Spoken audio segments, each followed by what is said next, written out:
Another selection of comics is ready for review on Because It's Comics. All right, and that feels good on you? Yeah. Okay, good. Hey, are x-rays dangerous at all? Oh, buddy, you don't have to worry. They are 100% safe. No! No! No! No! Please! Please, I don't want to die! I don't want to die!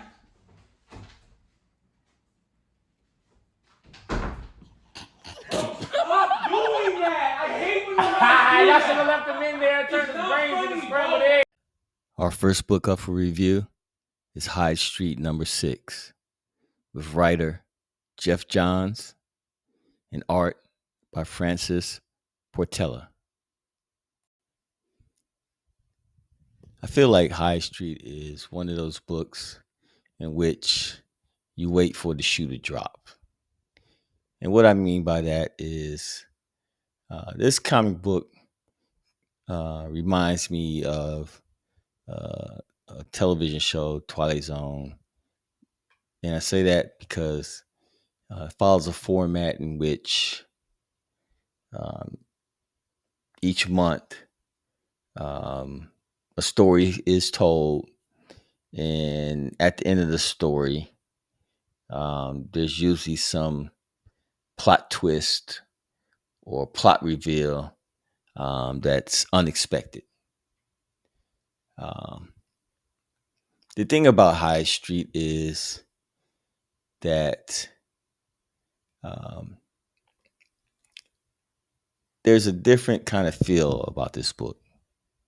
And I think one of the things that contributes to that is the fact that the writer, Jeff Johns, is largely known for writing um, books with superheroes and their interactions within whatever universe or world that they belong to.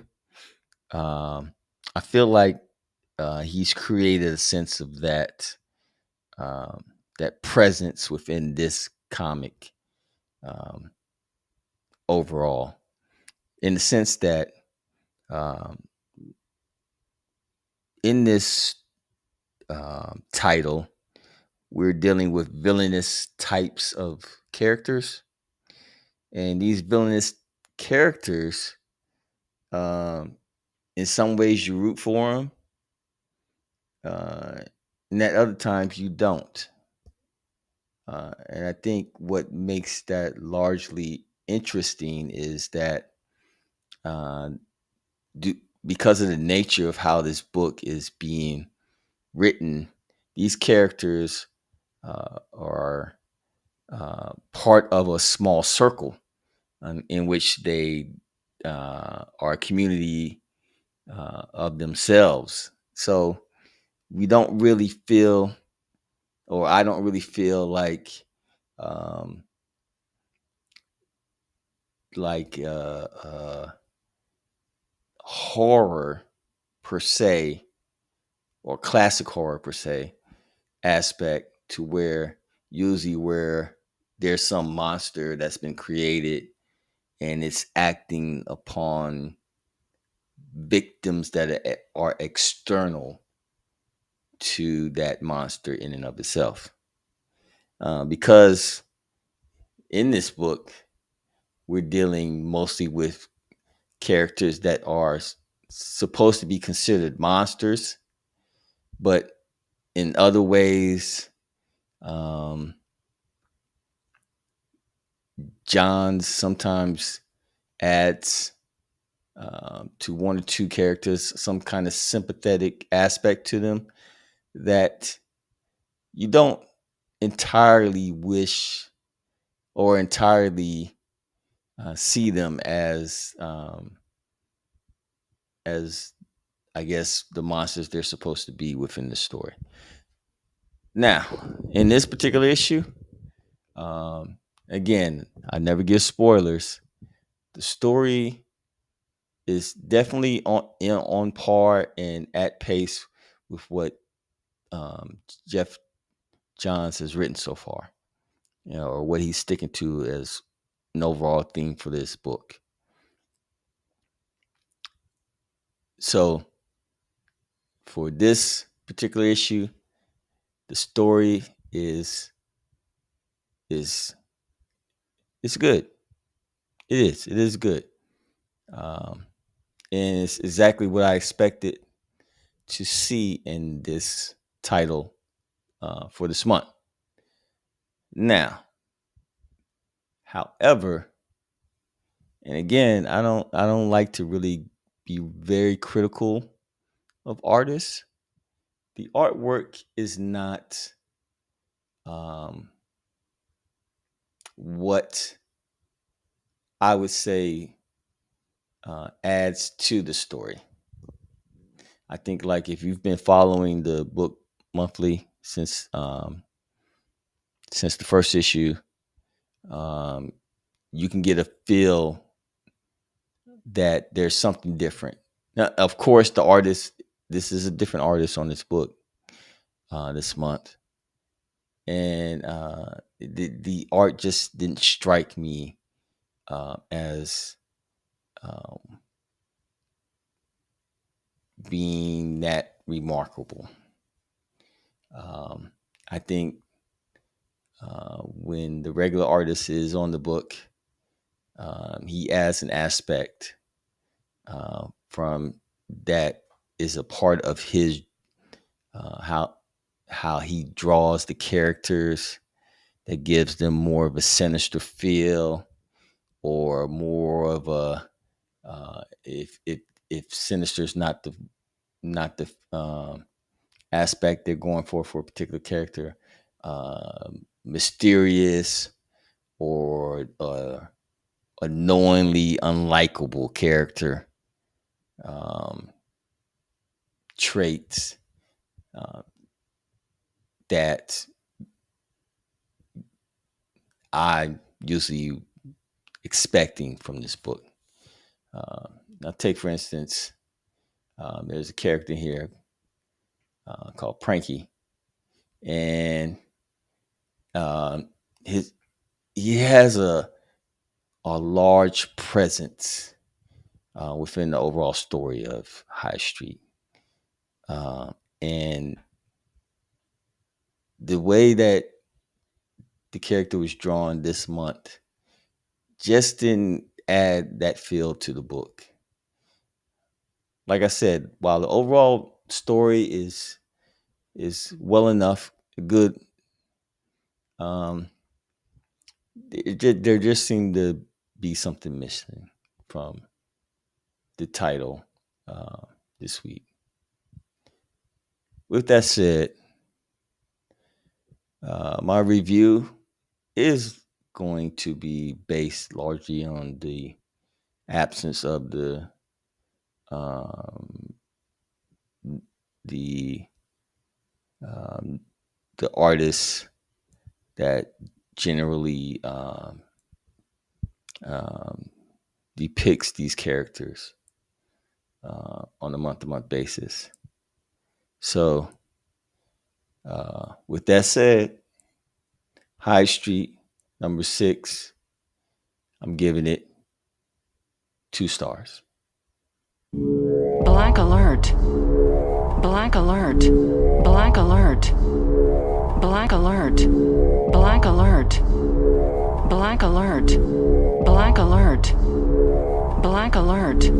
Black Next alert. book up for review is Mr. Terrific, Season 1, Number 1, with writer Al Letson and artist Valentin DeLandro and Edwin Galman.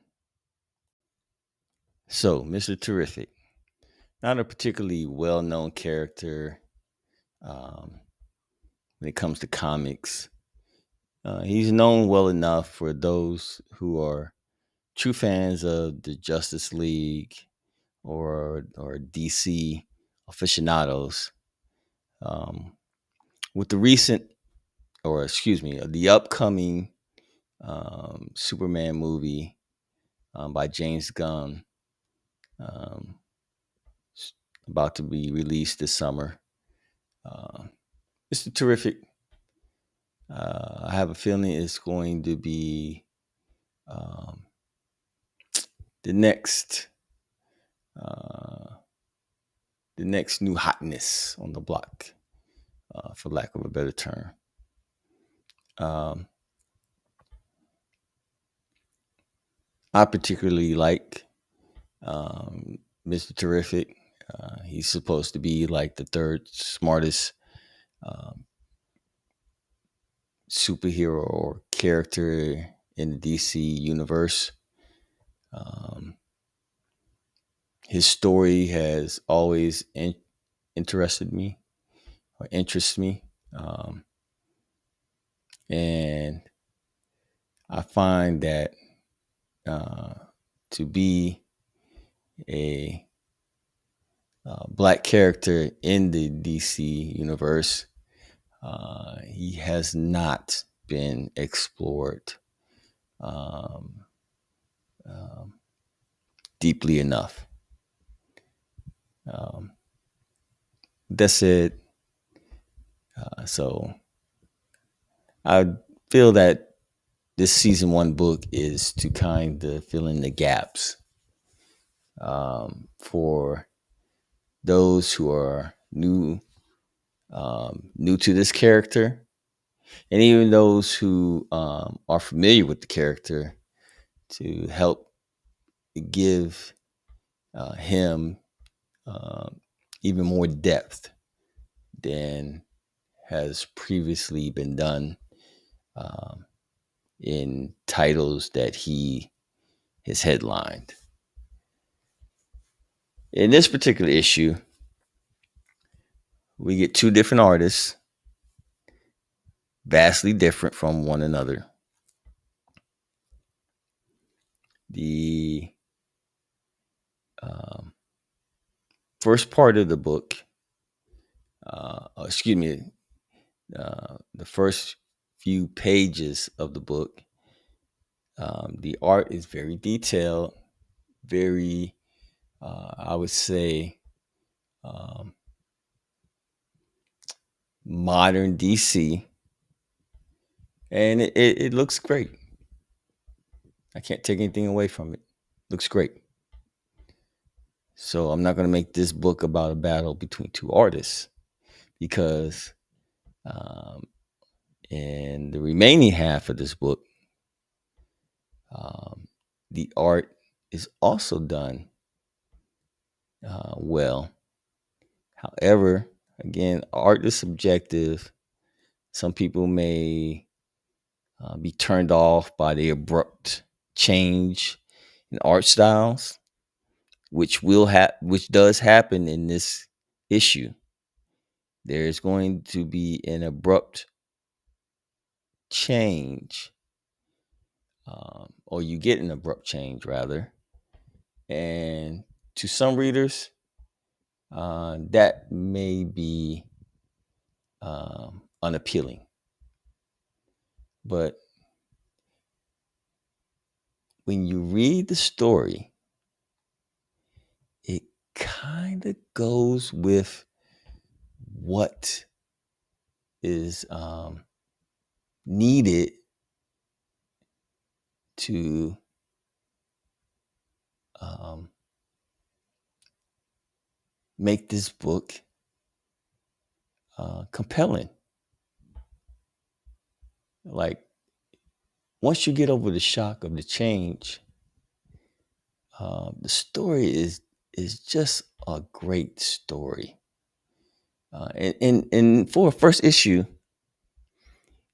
I mean, you are getting a a a close um, look into the psyche of Mr. Terrific. You kind of see what makes him tick, uh, how he operates, what his social circle is somewhat like. And in a first issue, I didn't think I would be so engaged to want to find out more. Again, I guess the title in and of itself, season one, lets us know, okay, we're going back into uh, a we're taking a look into the past for this character. It's not a spoiler. It's just something that's part of the book. And with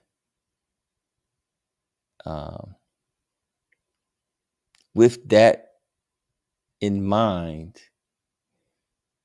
I mean, I can't say enough. This story was done very well. My hats off to Al Letson, because he really brought something to this issue that I was not expecting. Wasn't expecting. Now I hope that as we cut back and forth from the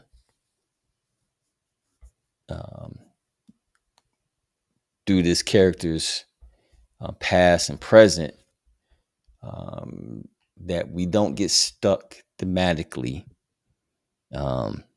or that he doesn't have us as readers stuck thematically with certain aspects of the book, because I really want to see. I would really like to see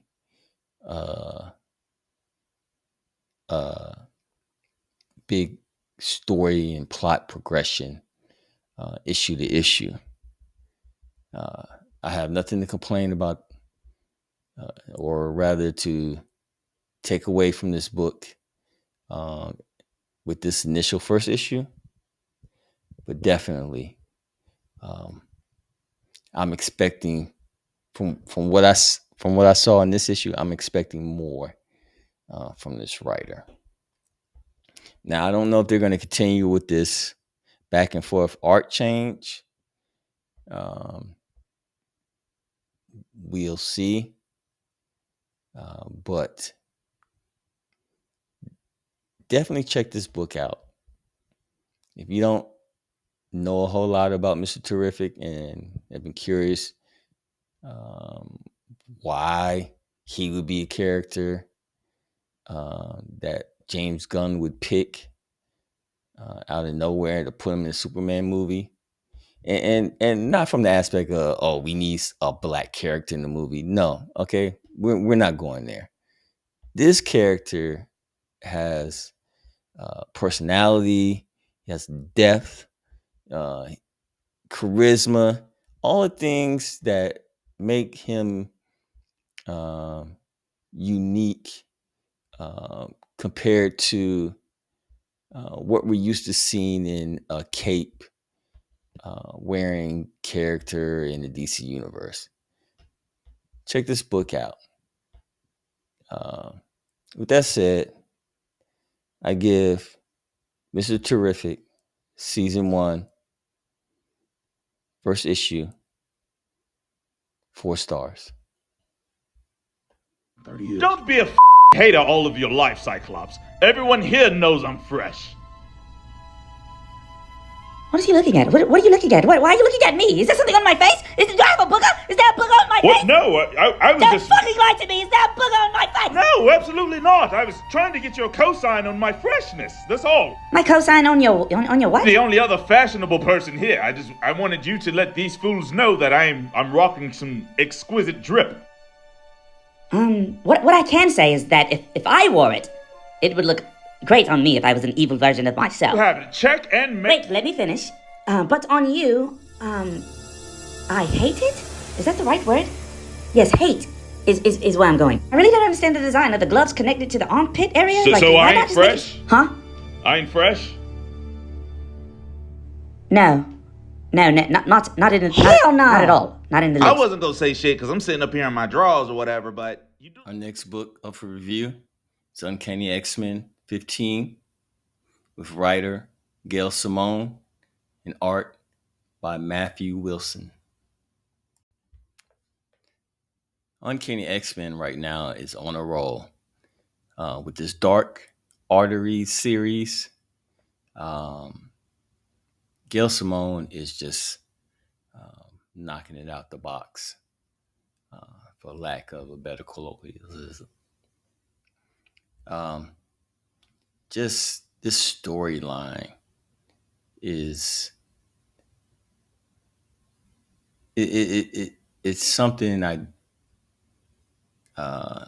been waiting for a long time to return to the X-Men overall larger theme of um, trying to save the world in the face of bigotry. And that's what makes me love this book and particularly love this run that Gail Simone is doing with the Dark Artery storyline. The characters are intriguing. There are funny moments. And then there are other moments within this book that are just compelling. And I really like that this book is exploring things again under that thematic premise that I mentioned earlier, because that's what the X-Men or that's what gives the X-Men their strongest storylines. Yeah, we can see the X-Men go up against or back in the day go up against a Juggernaut or go up against Magneto or go up against, I guess, Sinister, Apocalypse. But this storyline, again, it feels to me like this book is exploring new villains, new protagonists, new anti-heroes, I guess, and how they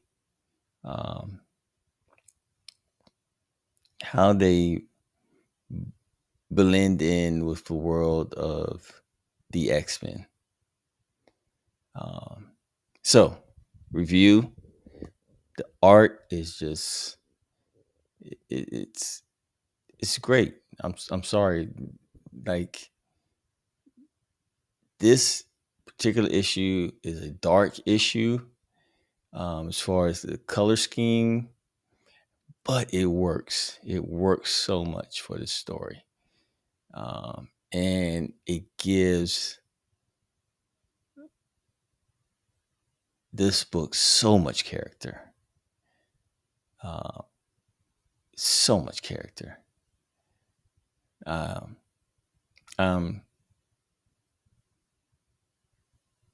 just surprised with all the X titles that I can still find in Uncanny X-Men.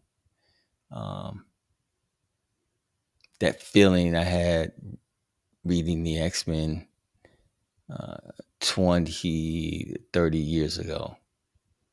And I'm going to say that if Gail Simone keeps going down this route, I think this X-Men book can become one of the premier titles at Marvel. I know there was a lot of angst in the beginning after leaving the Age of Krakoa and wondering what's going to happen with the X-Men and how do they fit in to the Marvel universe in a world where Krakoa no longer exists. Excuse me.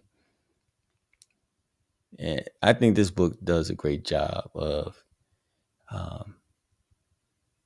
putting Krakoa in the past, haven't acknowledged it, but moving forward, that you can enjoy not only the characters we're already familiar with, but these new characters that have joined the fray. And with all that said,